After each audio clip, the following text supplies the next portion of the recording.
Another point is e'jaz in its legislation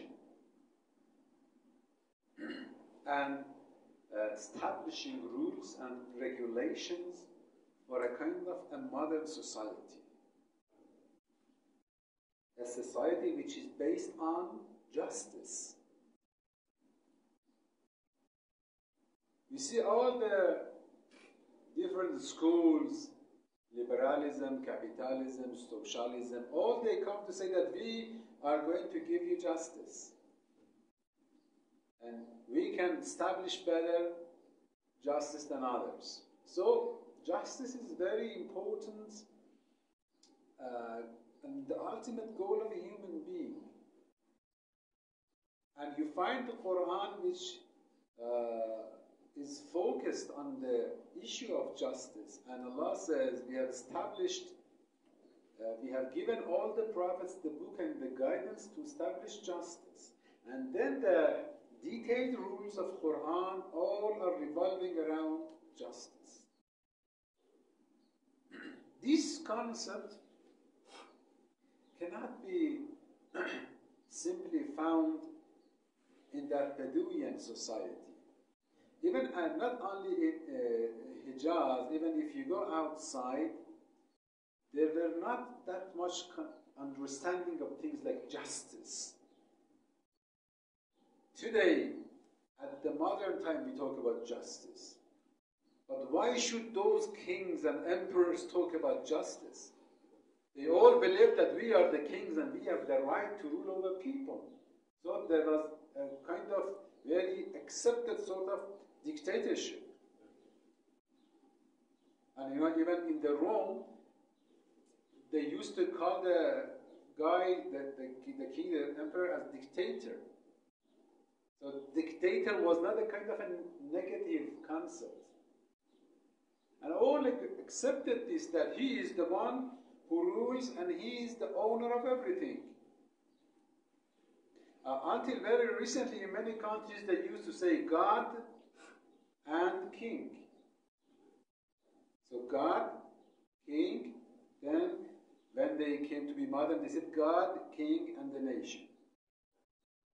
So king was a king. And they were owners of everything of people. They owned your life, your property, your children, your everything. They could decide for you. They could take your children away. They could take, and in many countries, there were kind of feudalism, even the lands all were for the kings and for the lords, and people were their slaves. There were no concept of citizenship. And so in such time, it is very important for understanding these things to go beyond the time that you're living in. To go to the time that Quran is revealed. Then you better understand that at that time, 15 centuries ago, you're not talking about a modern society like the great emperors of Rome or Persia. You're talking a very Bedouin society, a group of tribes living together. Then a person comes with such a regulation. And such a regulation in a culture that there is no privilege, there is no value except the trial. You know, if you want to understand ongoing issues and events at the time of the Prophet, especially the socio-political events, you cannot analyze things without bringing this value of tribe into consideration. Tribe was very important. If you were out of a tribe, you could easily to be taken as a slave or to be killed. And it was, nobody cared about it. And you know, Salman, for example, Salman al-Farsi, when he was traveling to find the truth, in the way when he was traveling from Damascus towards Hijaz, he was taken as a slave. They saw him a lone person, then they took him as a slave. So he was a slave of a Jew when the Prophet freed him. So when you were alone, you were likely to be killed or to be deprived of any simple rights. So you had to live in a tribe. Tribe guaranteed your food, your security, your everything. So the greatest value for people was the tribe. And this was the very famous motto of them to say that "Unsur akhak zaliman aw mazluma." Akha means a person from your tribe. You have to support your brother, a person from your tribe, no matter he is oppressed or oppressor. So justice is not a value. What comes first is what? Is a tribe. Is your tribe. Tribe comes first. And later, among the tribe, being Arab comes first. So these tribal values were there. Even the Prophet struggled a lot to remove these tribal values. But it was very difficult. This is deep in people's nature. You cannot wash it simply away. Still, you see, after the demise of the Prophet, these tribal values again, they come up and show themselves, and they cause so many challenges. Especially at the time of Osman. Why? Inshallah, it needs more time to get into detailed issues. At the time of Abu Bakr and Umar, society is a little bit the same at the time of the Prophet because it's very untouched. It's a little bit poor. But after the conquering of the other lands, the huge amount of wealth comes. Then you see this challenge among the tribes begin. You see, it's very easy for Abu Bakr to choose Omar as his successor, and almost there is no rejection. There were rejections, but not that much serious. But Omar cannot choose his successor. Why? Because they don't accept him. So he has to bring a 6-member council. He refers to 6-member council because nobody accepts if he says, this person is my successor. Why? Because now there is huge amount of wealth and treasury, and now there is a challenge between the tribes, and so many problems were caused after that. Still today, this tribalism is there. Still today, it's not gone away. When you go to Hajj, at the time of, during those days of Amal you do in Mina, the closest place, the best places are for Arabs. Those who are close to Jamarat, they have the easier way, nice places. They are for Arabs. They are for Europeans. Then the Africans and Iranians and Asians are at the end. Still today you see that this mentality is there. Even this is a kind of ijma they have on it. For example, Ibn Taymiyyah in his book اعجاز al-Mustaqim, he says there is a chapter باب تفضيل جنس العجم على العرب. He says باب تفضيل جنس العجم على العرب النفاق. If anyone says Ajam, non-Arabs are better than Arabs, he is munafiq, hypocrites.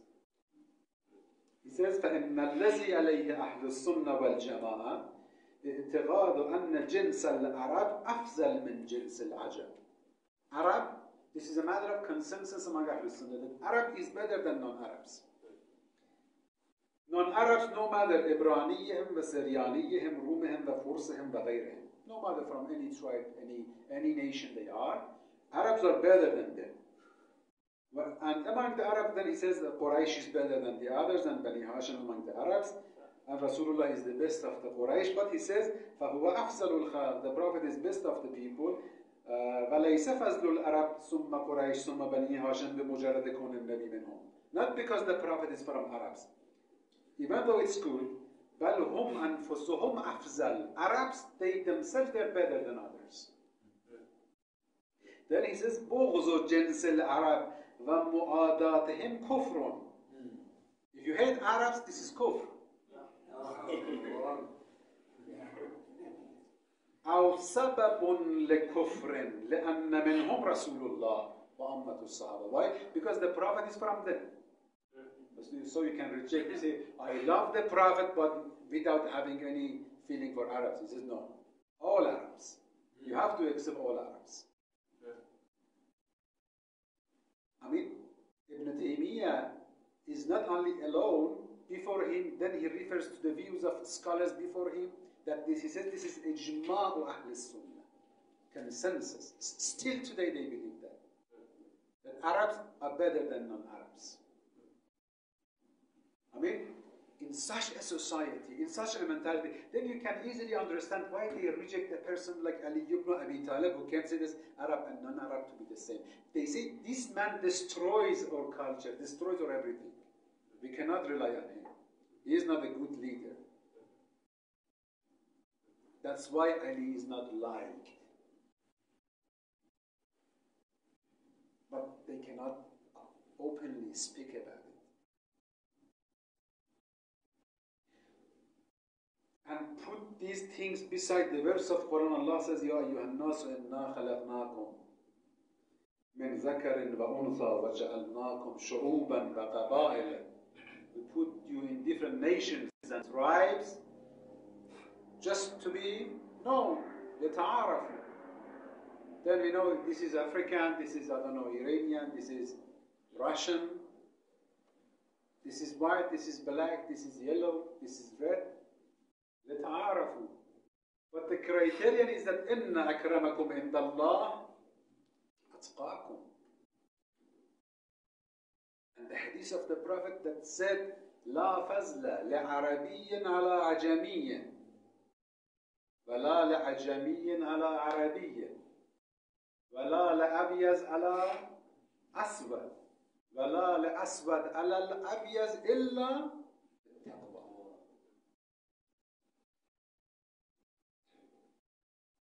To be Arab, you are not better than non-Arabs. Non-Arabs are not better than Arabs.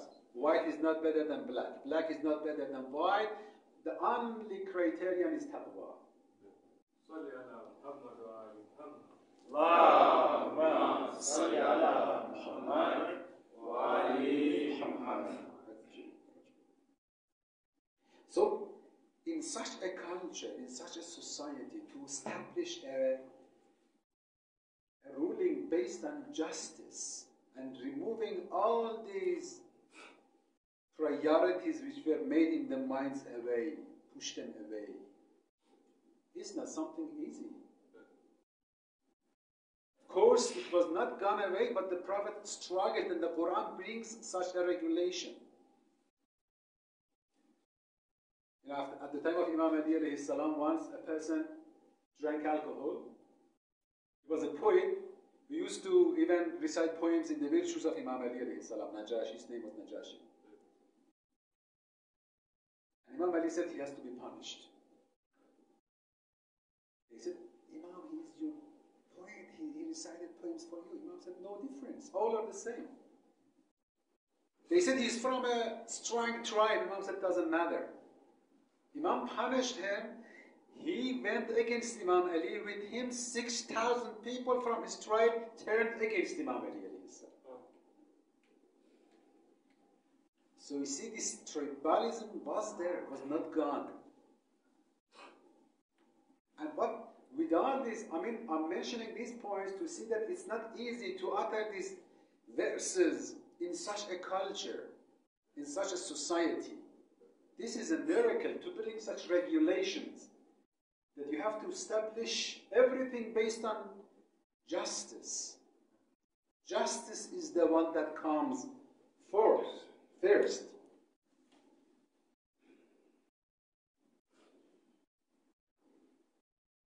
يا أيها الذين آمنوا كونوا قوامين بالقسط شهداء لله ولو على أنفسكم. O people, يا أيها الذين آمنوا, O who are believers, do not be like non-believers. كونوا قوامين بالقسط. قوام means the one who is very serious in establishing justice.